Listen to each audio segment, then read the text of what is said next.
नमस्कार, मैं रविश कुमार। भारत में कोरोना के संक्रमित मरीजों की संख्या 10 लाख हो गई है। 20 दिनों में 5 लाख से भारत 10 लाख पर आ गया है। जितने टेस्ट हो रहे हैं, अब ज्यादा लोग संक्रमित हो रहे हैं। पॉजिटिविटी रेट 10.49% हो गई है। टेस्टिंग के मामले में अभी भी भारत काफी पीछे है। राज्यों के हिसाब से देखिए तो कई राज्य काफी पीछे हैं। टेस्टिंग की देरी से लोगों की जानें जा रही हैं। यह बात बुधवार को दिल्ली के मुख्यमंत्री अरविंद केजरीवाल ने कही। कायदे से कोरोना के लिए लड़ने वाले समाज में इस पर और विस्तार से बात होनी चाहिए थी, मगर नहीं हुई। केजरीवाल ने यही कहा कि टेस्टिंग करने से मरीज का समय पर इलाज शुरू हो जाता है और एम्बुलेंस समय पर मिल जाए और कम से कम समय में अस्पताल में भर्ती हो जाए तो मौत की संख्या कम हो सकती है। यह बात अगर सही है तो समझिए कि कई सरकारों ने कितनी आपराधिक लापरवाही की है, कितने लोगों की जानें इस कारण गई होंगी और अभी भी जा रही हैं। दिल्ली में मौत के आंकड़े काफी कम हो गए हैं। जून के महीने में 100 से ऊपर मौतें होने लगी थी प्रतिदिन। कुछ दिन ऐसे थे जिसमें 100 से ऊपर मौत हुई थी। अब 30-35 मौत डेली हो रही हैं। ये भी नहीं होनी चाहिए, इसको ठीक कर रहे हैं और कम करेंगे। लेकिन मौत को कम करने के लिए हमने एक अभियान पूरा उसका प्लानिंग की और उस प्लान के कंपोनेंट थे। हमने देखा कि मौत क्यों हो रही है, तो देखा सबसे पहले टेस्टिंग है। कई लोगों का टेस्ट टाइम पे नहीं हो पाता और जब तक टेस्ट होता है तब तक उसकी मौत हो जाती है। तो हमने टेस्टिंग अब इतनी बढ़ा दी है कि लोगों को टेस्टिंग करने में कोई दिक्कत नहीं आ रही है, तुरंत टेस्ट करवा रहे हैं लोग। दूसरा हमने देखा एम्बुलेंस की दिक्कत हो रही थी। शुरू में लोगों को एम्बुलेंस नहीं मिल पा रही थी, एम्बुलेंस की कमी थी। आज हमने इतनी एम्बुलेंस का इंतजाम कर लिया है कि किसी को भी अब रिजेक्ट नहीं किया जाता, मना नहीं किया जाता।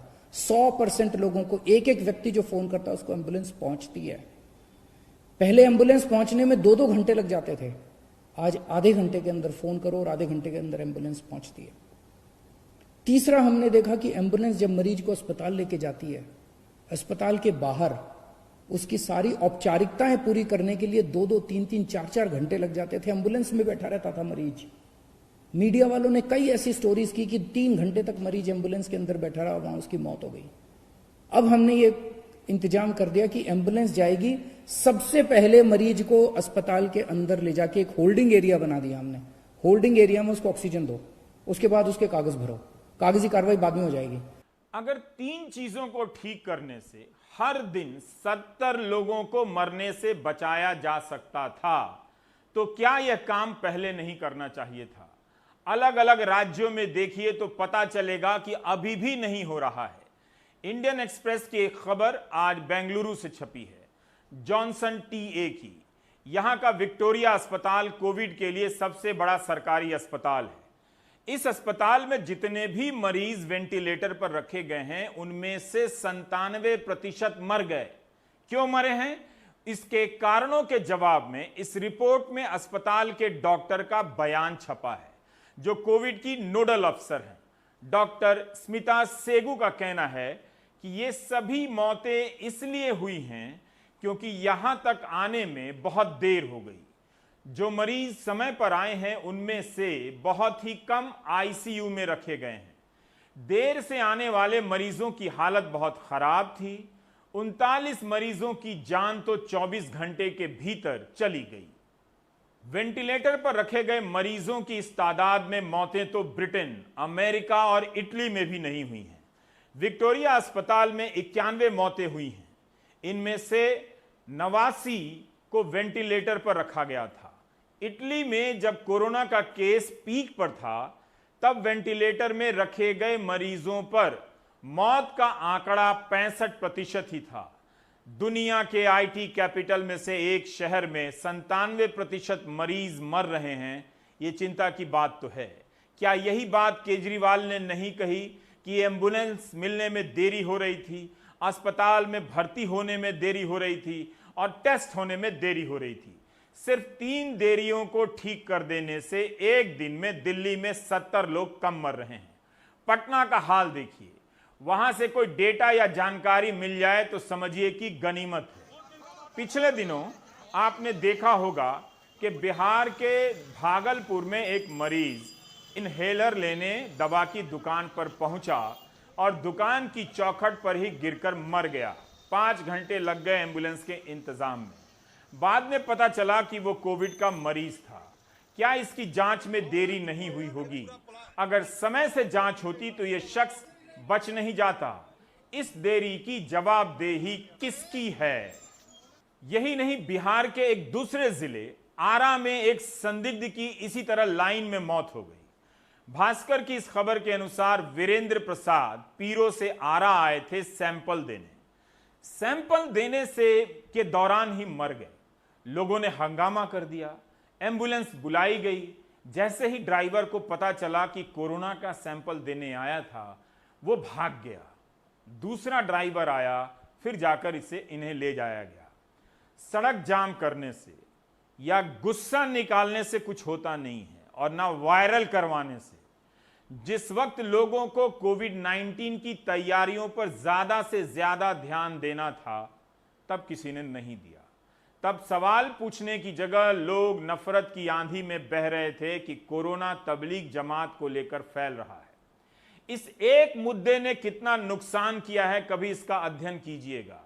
खैर, मेरा फोकस देरी होने के कारण होने वाली मौतों पर है। उमेश रजक के साथ जो हुआ है, उससे अगर अब नहीं सीखा गया तो हम कभी नहीं सीख पाएंगे। उमेश रजक बिहार सरकार के गृह विभाग में उप सचिव थे। मामूली अधिकारी नहीं थे, वरिष्ठ थे।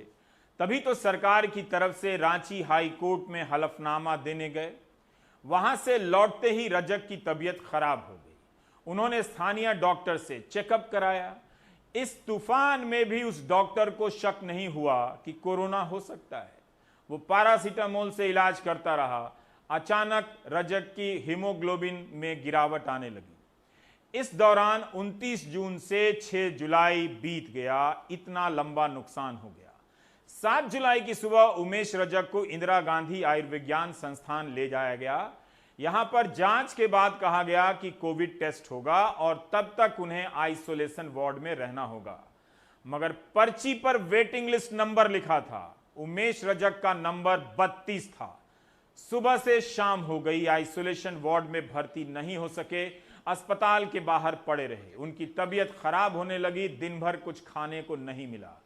फिर शाम को उमेश रजक घर चले गए कि 8 जुलाई को आकर एडमिट होंगे। 8 जुलाई को घर पर ऑक्सीजन लेवल गिरकर 75 हो गया था। गृह विभाग के प्रमुख सचिव को फोन किया गया। उसके बाद 8 जुलाई की सुबह 9:30 बजे उमेश रजक को फिर से IGMS में ले जाया गया, इंदिरा गांधी आयुर्विज्ञान संस्थान में। 2.5 घंटे तक इंतजार करते रहे। उसके बाद उन्हें आइसोलेशन वार्ड में भर्ती किया गया। 8 जुलाई की सुबह कोविड जांच के नमूने लिए गए और रिपोर्ट आती है 11 जुलाई की शाम 7 बजे। पहले बताया गया कि नेगेटिव हैं और तुरंत उन्हें आइसोलेशन से जनरल वार्ड में भेज दिया गया। फिर कहा गया कि पॉजिटिव हैं और फिर अस्पताल से ही बाहर कर दिया गया कि आप नालंदा मेडिकल कॉलेज लेकर जाइए, क्योंकि IGMS में सिर्फ आइसोलेशन वार्ड है, क्वारंटीन वार्ड नहीं है। फिर एक एम्बुलेंस आती है। उस एम्बुलेंस में कई मरीज बिठाए जाते हैं और यह एम्बुलेंस रवाना होती है नालंदा मेडिकल कॉलेज के लिए। एम्बुलेंस पहुंचने के 15-20 मिनट बाद जब परिवार के लोग पहुंचे तो एम्बुलेंस बाहर ही खड़ी मिली। ड्राइवर ने बताया कि उसे डांट पड़ी है कि यह अस्पताल पटना के मरीजों के लिए नहीं है, वापस जाओ। ड्राइवर ने IGMS के अधिकारियों को फोन किया, कोई जवाब नहीं मिला तो परिवार के कहने पर वो एम्बुलेंस लेकर पटना एम्स की तरफ भागा। आइसोलेशन में भर्ती होने के बाद जो है सिस्टर हमको बोली कि आप सीख लीजिए, ऑक्सीजन एलिमिनेट करना सीख लीजिए, आप ही को देना है। तो मैंने बोला कि मैं क्यों सीखूं, आप PPE किट पहनी है, आप डालिए, मुझे नहीं आता है करने, आप सिस्टर क्यों बनी है। तो वो बोली आपको ये सब काम करना होगा, हम इंजेक्शन सिर्फ आगे लगा देंगे, इसमें गर्मी लगती है, आप उसको सीखिए और कीजिए। तो मैं जो है अपने से करने लगी, दवाई भी डालने लगी और जो है ऑक्सीजन एलिमिनेट भी करने लगे दोनों, हर हमेशा उठने का सर का ताकत नहीं था। कभी कभी उससे जो है गैस निकलने लगता था, हम परेशान हो जाते थे, क्या हो गया। मेरे हस्बैंड भी साथ देते थे, कैसे करो, इसको घुमाओ, ये नट घुमाओ, वो नट घुमाओ, तब जाकर के ऑक्सीजन मिलता था उनको। सैटरडे को 3 बार हम खाना खिलाए, खिचड़ी खाए, बहुत अच्छा से पानी भी पिए हैं, सब किए हैं। उसके बाद से हम जाके गड़बड़ा हुए। कहानी लंबी है, लेकिन ध्यान से सुनिए कि कहीं आपका कोई परिचित इस कहानी का, ऐसी कहानी का किरदार ना बन जाए। 7 जुलाई से 11 जुलाई तक उमेश रजक भर्ती नहीं हो सके। 3 दिनों में सैंपल का रिजल्ट आता है। उमेश रजक की हालत खराब होने लगी। आईजीएमएस अस्पताल से जाते हैं नालंदा मेडिकल कॉलेज, दोनों पटना के 2 छोर पर हैं। वहां से वापस आते हैं एम्स, जो आईजीएमएस की तरफ ही है। रात के 10:30 बज जाते हैं। एम्स में भर्ती नहीं होती है। गृह विभाग में उप सचिव उमेश रजक फुटपाथ पर लेटे हुए हैं। गार्ड आते हैं और भगाने का प्रयास करते हैं। भगाने के लिए पुलिस बुला लेते हैं, मीडिया आती है, रिकॉर्डिंग करके चली जाती है। आप यकीन नहीं करेंगे कि 11 जुलाई की पूरी रात उमेश रजक ने ऐसे ही बिताई।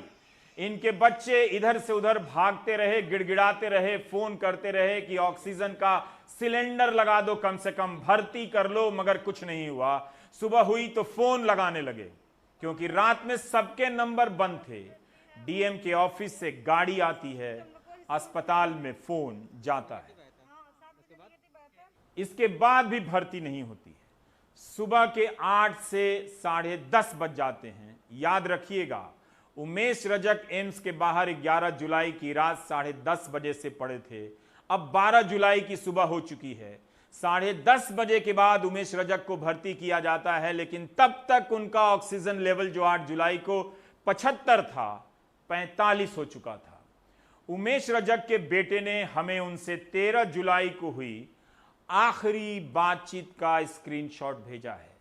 घर वाले उनके लिए घर से खिचड़ी लाना चाहते थे, क्योंकि वो अस्पताल द्वारा दी गई रोटी खा नहीं पा रहे थे। अस्पताल ने परिवार को गलत बिस्तर का नंबर दिया। बेटा दोपहर में काफी समय तक मैसेज करता रहा कि पापा बताइए आप किस नंबर के बिस्तर पर हैं, किसी से बात करवाइए, मगर वहां से कोई जवाब नहीं आया। एक जवाब आता भी है, मगर उमेश रजक ठीक से लिख नहीं पाते हैं। आप परिवार की लाचारी का अंदाजा लगा सकते हैं। इस समय तक वे काफी बीमार हो चुके थे। ये सारी बातें हमें उनके बेटे सुमन भारती ने बताई है। पापा ने बताया कि 2 दिन से उन्हें खाना नहीं दिया गया है। मतलब 12 और 13 को उन्हें पूरा भूखा रखा गया था, खांसी भी हो रही थी और कोई इलाज नहीं चल रहा था, बस ऑक्सीजन पे रखा गया था। उसके बाद अचानक से 12 बजे करीब में हमें फ़ोन आया 14 तारीख की सुबह में कि आ जाइए कंसेंट फॉर्म साइन करने के लिए। फिर हम लोग यहाँ से 12:30 बजे तक हॉस्पिटल पहुँचते हैं। फिर वहाँ पे फॉर्म पे साइन लिया जाता है। फिर 2:30 बजे बोला जाता है कि मेरे पापा की डेथ हो चुकी है। तो ये जो लापरवाही और चूक हुई है, ये किसकी जिम्मेदारी थी और इसकी जिम्मेदारी कौन लेगा और इसके लिए कौन कौन जिम्मेदार है, सारे चीज़ मैं जानता हूँ। ये आईजीएमएस और एम्स इसकी जिम्मेदारी ले और इस पे दोनों पे कार्रवाई हो, बस मैं यही चाहता हूँ और मेरी कोई डिमांड नहीं है। उमेश रजक 7 जुलाई से लेकर 12 जुलाई की दोपहर से पहले तक भर्ती नहीं हो सके। 14 जुलाई को बताया गया कि वो अब दुनिया में नहीं है। मुझे आप पर बहुत भरोसा है।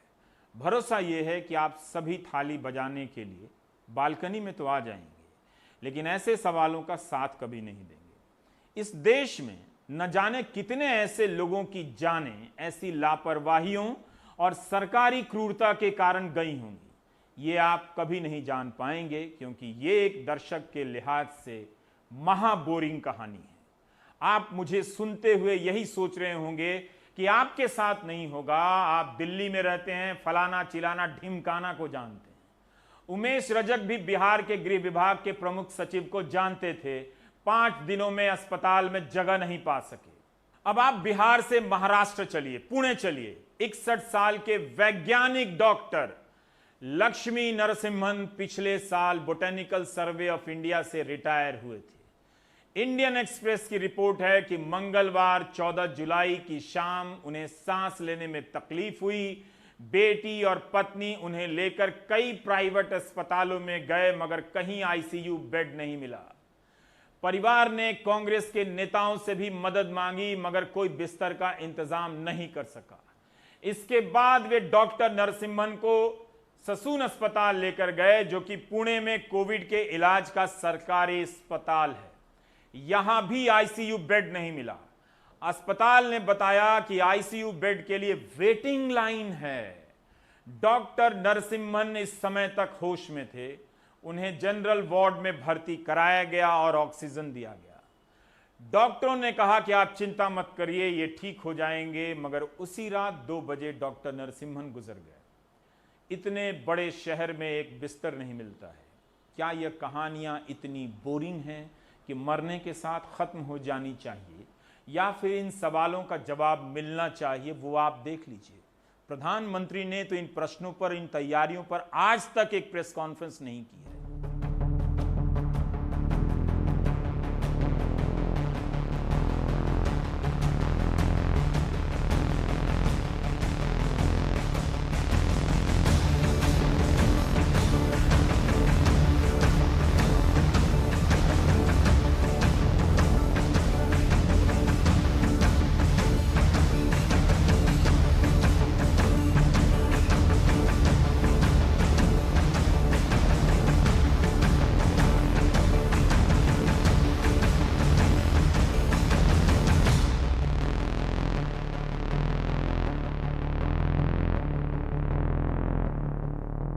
सिर्फ 20 दिनों में भारत में 5 लाख से बढ़कर 10 लाख संक्रमित मरीज हो जाते हैं। हर 3 दिनों में 1 लाख नए केस आ रहे हैं। 10 और 13 जुलाई को छोड़कर हर रोज सबसे ज्यादा मौतें भी रिपोर्ट हुई हैं। 13 जुलाई से लेकर 17 जुलाई के बीच रिकवरी रेट भी 63-64% के बीच फंसा हुआ है, बना हुआ है। अप्रैल के महीने में 32,214 मामले आए और 1,040 मौतें दर्ज हुई। आप देखिए मौतों की संख्या कैसे बढ़ रही है। मई में 1,48,855 मामले हुए और मरने वालों की संख्या 4,094 हुई। मामलों के हिसाब से मई में 362% का उछाल देखा गया और मौतों की संख्या में 293% की वृद्धि हुई। जून में 3,84,699 मामले आए और 11,656 हो गई मौतों की संख्या। मई के मुकाबले जून में मामलों में 158% की वृद्धि हुई और मौतों की संख्या में 184% की। जून के 30 दिनों में जितनी संख्या थी उससे ज्यादा जुलाई के 17 दिनों में हो चुकी है। 4,36,992 मामले और 8,709 मौतें हो चुकी हैं। 24 घंटे में सबसे ज्यादा 34,956 नए मामले आए हैं कोरोना के। 24 घंटों में सबसे ज्यादा 687 लोगों की मौत हुई है। कर्नाटक में सबसे तेजी से मामले बढ़ रहे हैं। जुलाई के 2 हफ्तों में 29,000 नए मामले आ गए। जहां पहले एक दिन में 300-400 केस आ रहे थे, अब 2,000 आ रहे हैं।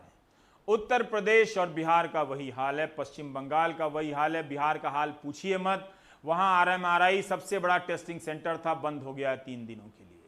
तो इतने दिनों तक तालाबंदी की हमने, क्या क्या नहीं किया। स्वास्थ्य व्यवस्था को हम भरोसे के लायक नहीं बना सके, कहीं कहीं बना है, एक समान नहीं बना सके।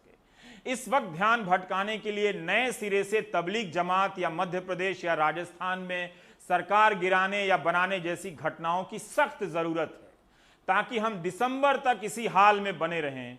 और किस तरह से इन बातों को कहा जाए कि असर हो, बताइए मुझे।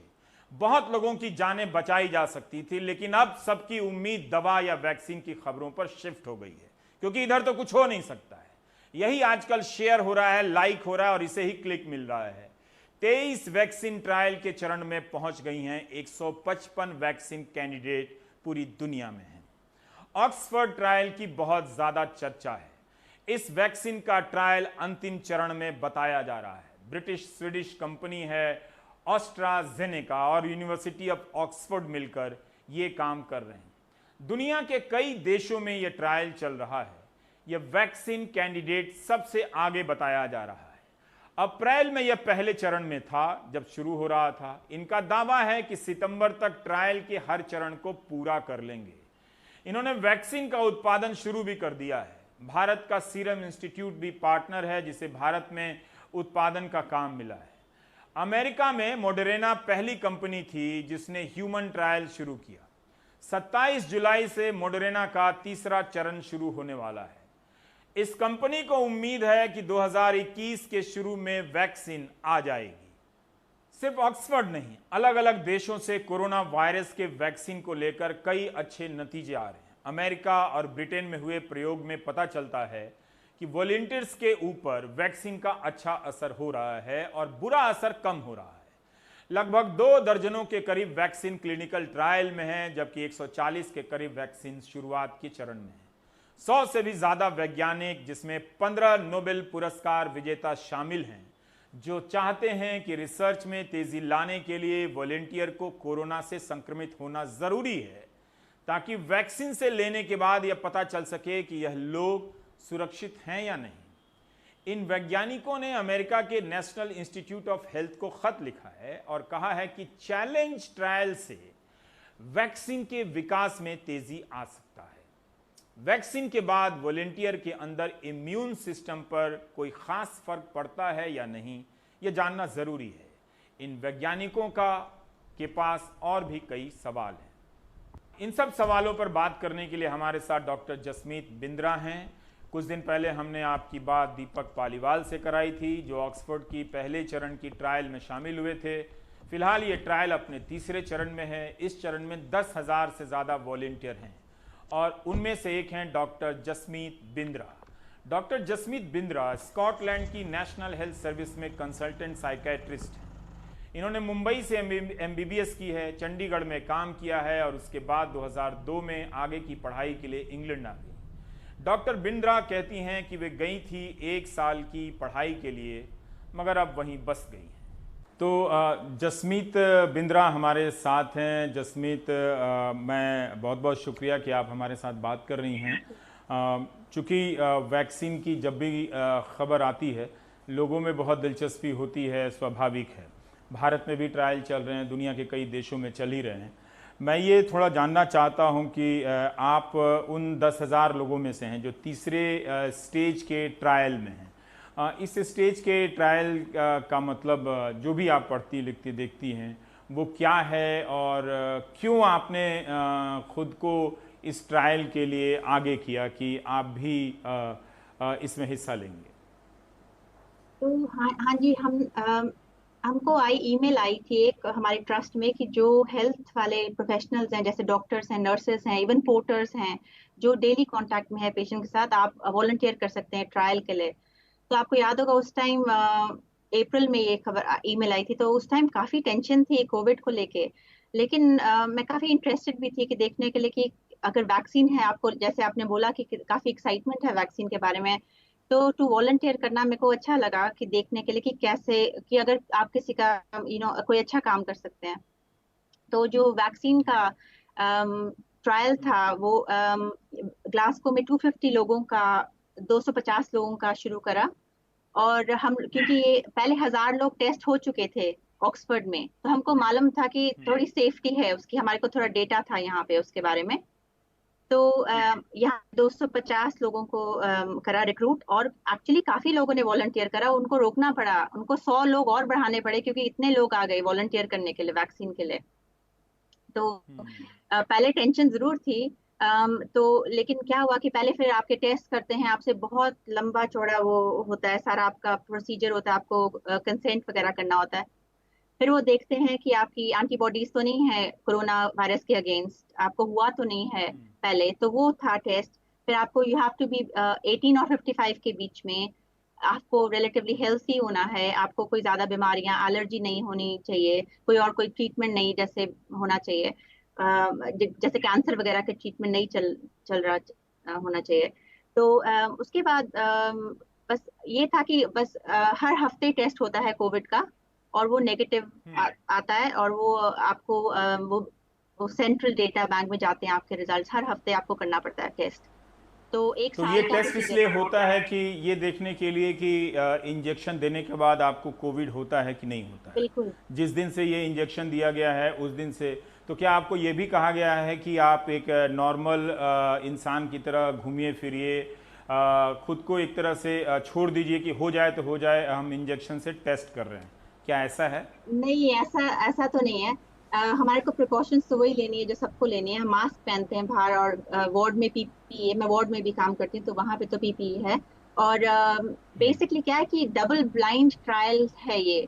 तो आधे लोगों को कोविड की वैक्सीन मिली है और आधे लोगों को मेनिंजाइटिस मिली है। तो हमको नहीं पता कि मुझे क्या मिला है, मुझे कोविड मिल सकता है या मेनिंजाइटिस, मुझे नहीं मालूम मुझे क्या दिया गया है। और जिसने मुझे वैक्सीन दी है, नर्स को भी नहीं, उस डॉक्टर को भी नहीं पता उसने क्या दिया है। तो डबल ब्लाइंड है, वो भी ब्लाइंड है और मेरे को भी नहीं मालूम। तो एक्चुअली कि मुझे, उनको क्या चाहिए, उनको ये देखना है कि जिन लोगों को कंट्रोल वाली वैक्सीन दी गई है, जैसे मेनिंजाइटिस वैक्सीन दी गई है, उनको ये चाहिए कि उनको कोविड हो। दे वो चाहते हैं कि उनको कोविड होना, अगर जैसे आइडियल रिजल्ट ये होगा कि जो मेनिंजाइटिस वाले लोग हैं उनको कोविड हो जाए, और जिनको कोविड वैक्सीन मिली है उनको बिल्कुल ना हो। तो वो उनको देखना है।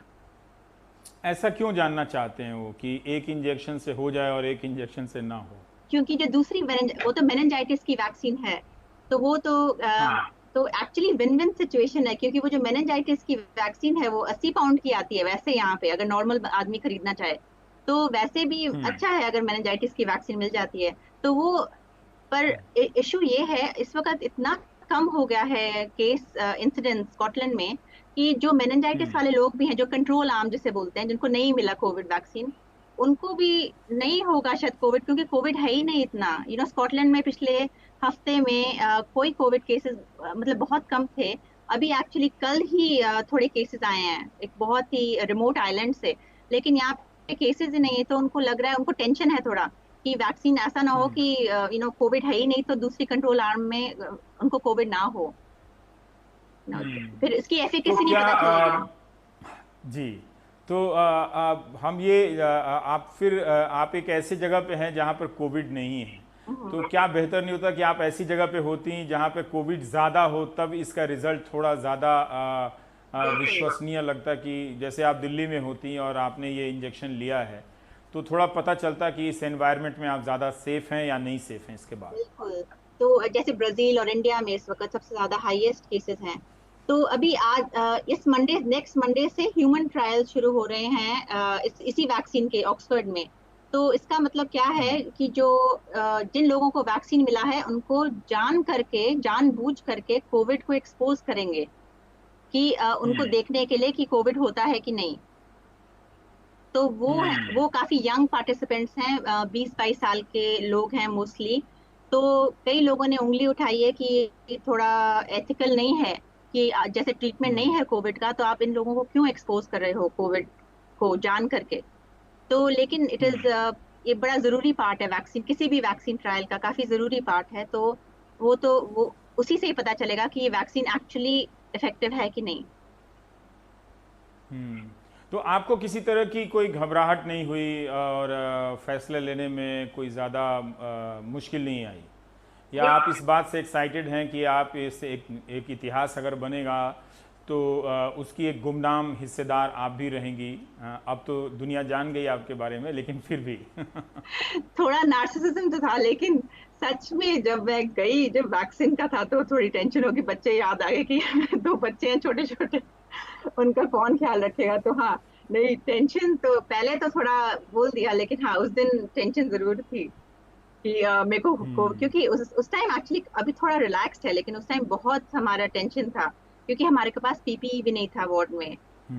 तो डॉक्टर जसमीत, चूंकि आप मनोचिकित्सक हैं, साइकेट्रिस्ट हैं, थोड़ा मैं इसके बारे में जानना चाहता हूं कि मैं देख रहा हूं कि यहाँ पे कई लोग मानसिक रूप से कई तरह से परेशान हुए हैं।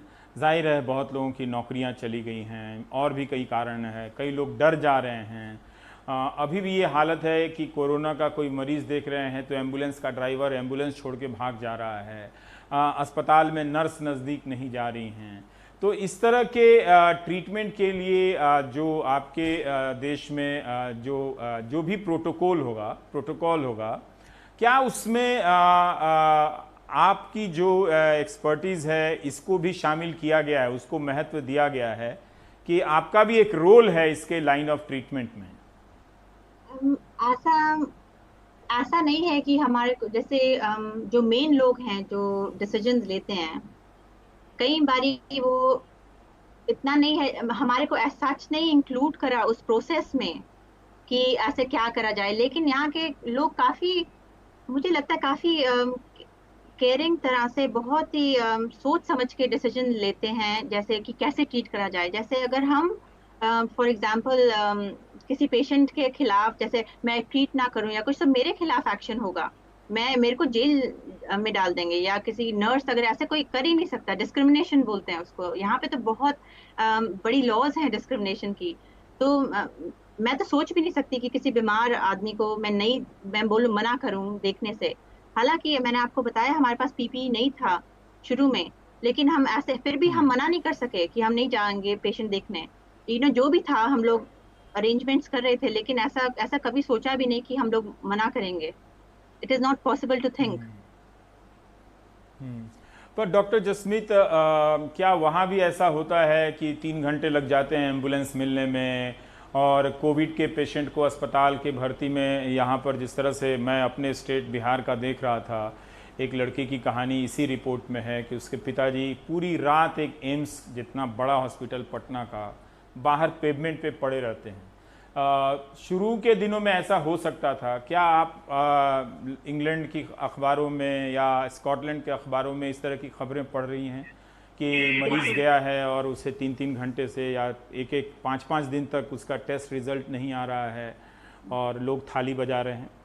नहीं, थाली यहाँ पे भी थाली बजी है, यहाँ पे भी क्लैपिंग होती थी हर थर्सडे, विच वाज थोड़ा शुरू में ठीक था, लेकिन बाद में थोड़ा इरिटेटिंग लगना शुरू हुआ, क्योंकि हमारे ही पे कट कर रहे हैं, हमारी पे को फ्रीज कर रहे हैं उसके बाद हमारे लिए ताली बजा के, तो उसका कोई फायदा नहीं है, बिल्कुल खोखली है ताली। नहीं, जैसे मैं देख रही हूँ क्या इंडिया में इतना बुरा लगता है देख के। अभी जैसे बैंगलोर में भी, हैदराबाद में आई थिंक हुआ, और बिहार में भी मैंने देखा कि वैसे नहीं है, बिल्कुल भी नहीं। हाँ, एम्बुलेंस की वेट जरूर हो सकती है जैसे हमारे, पर वो पूछते हैं कि आपका कितना सीरियस है। अगर जैसे कोविड पेशेंट्स हैं उनको बिल्कुल प्रायोरिटी है, नंबर 1 उनकी प्रायोरिटी। ऐसे कभी भी नहीं सोच सकते कि उनको सड़क पे कोई रखा है, इट इज इनह्यूमन।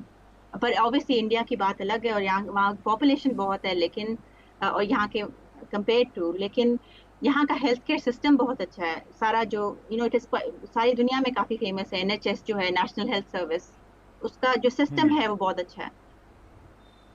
तो उसके लिए भी, उस अच्छे सिस्टम के लिए भी ये बीमारी नई होगी। तो जो भी आपकी जानकारी में है आप शेयर कर सकती हैं कि कैसे NHS ने भी ख़ुद को इम्प्रूव किया, क्योंकि पहले काफ़ी ये खबर आ रही थी, यूरोप से ही आई और अमेरिका से ही ये आकलन आए असेसमेंट की बहुत ज़्यादा वेंटिलेटर की ज़रूरत होगी, और वो वेंटिलेटर हैं नहीं। हाँ जी, हाँ, पहले हमारे यूके में नहीं था, और यूके में एक्चुअली इतना अच्छा भी नहीं करा इन लोगों ने, क्योंकि इनका 2018 में एक पूरा इनका पैंडेमिक का ट्रायल करा था इन लोगों ने कि ना ऐसा हो सकता है। और उस पैंडेमिक के जब ट्रायल करा था उसमें काफी इनकी खामियां आई थी कि पीपी नहीं है, हम लोग नहीं मैनेज कर पाएंगे, लेकिन इन्होंने कुछ नहीं किया। उसके बाद इन्होंने भी एक्शन नहीं लिया। तो ऐसा नहीं है कि यहाँ पे सब कुछ परफेक्ट है। और हाँ, और वेंटिलेटर्स वगैरह इतने नहीं थे, और आईसीयू बेड इतने नहीं थे। लेकिन इन लोगों ने क्या करा कि जैसे हर हॉस्पिटल में 4 वार्ड्स को कन्वर्ट कर दिया आईसीयू में। और फिर बाद में आपको पता है कि मालूम चला कि वेंटिलेटर एक्चुअली इतना यूजफुल नहीं है। जो सीपैप मशीन है वो काफी यूजफुल है, वो ज्यादा एक्चुअली लोगों को सर्वाइवल रेट दे रही है। तो जो वेंटिलेटर्स का पहले था ना कि हुआ कि वेंटिलेटर चाहिए, वो अब यहाँ पे नहीं हो रहा। लोग तो इंट्रीब्यूट बिल्कुल नहीं हो रहे कोविड के लिए, अब सीपैप यूज कर रहे हैं। बहुत बहुत बधाई, आपने ये काम किया है। आप परेशानी से गुजरी और फिर अब निकल गई हैं और सब अच्छा ही है। So all the best. फिर कभी और जब ये वैक्सीन लॉन्च होगी तो आपसे फिर बात करूंगा मैं। नमस्कार। थैंक यू जी, नमस्कार। Thank you. और अब हम लेते हैं एक ब्रेक के बाद कुछ और देखेंगे जो ना देखते तो अच्छा रहता।